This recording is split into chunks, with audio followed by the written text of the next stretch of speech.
এখন আমরা দৃশ্যটি প্রস্তুত হওয়ার পরেও কিভাবে অ্যানিমেশন পরিবর্তন করতে পারি তা শিখব। এটি অটোড্রাফটের সবচেয়ে শক্তিশালী এবং নমনীয় বৈশিষ্ট্যগুলির মধ্যে একটি। উদাহরণস্বরূপ, এই টেমপ্লেট দৃশ্যটি প্লে করুন। আমরা দেখতে পাচ্ছি একজন ব্যক্তি হেঁটে যাচ্ছেন এবং একজন মহিলা তার পিছনে হেঁটে যাচ্ছেন। বাকিরা গাছের নিচে বসে আছেন। এই মুহূর্তে এই দৃশ্যে এই ক্রিয়াকলাপগুলি ঘটছে। এখন ধরুন আমি সিদ্ধান্ত নিই যে হাঁটার পরিবর্তে তাকে দৌড়াতে হবে। এটা খুবই সহজ।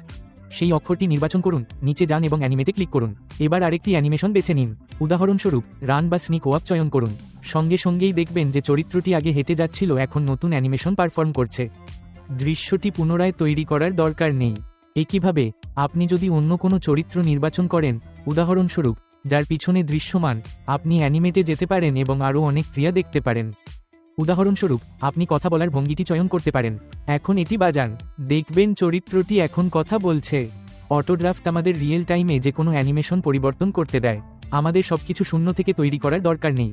আমরা প্রথমে সমস্ত চরিত্রকে সঠিক অবস্থানে রাখি, তারপরে আমরা বিভিন্ন অ্যানিমেশন চেষ্টা করতে পারি। এটি ওয়ার্কফ্লোকে খুব নমনীয় করে তোলে। একটি নতুন অক্ষর যোগ করা হচ্ছে। এখন ধরুন আমরা দৃশ্যে একটি নতুন চরিত্র যুক্ত করি, উদাহরণস্বরূপ সাদা পোশাক পরা একজন ব্যক্তি। যখনই আমরা একটি নতুন চরিত্র যুক্ত করি, আমরা প্রথমে তাদের আদর্শ ভঙ্গিতে রাখি।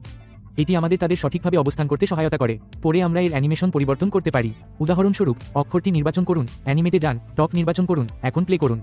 আপনি দেখতে পাবেন যে তিনি দৃশ্যে কথা বলছেন।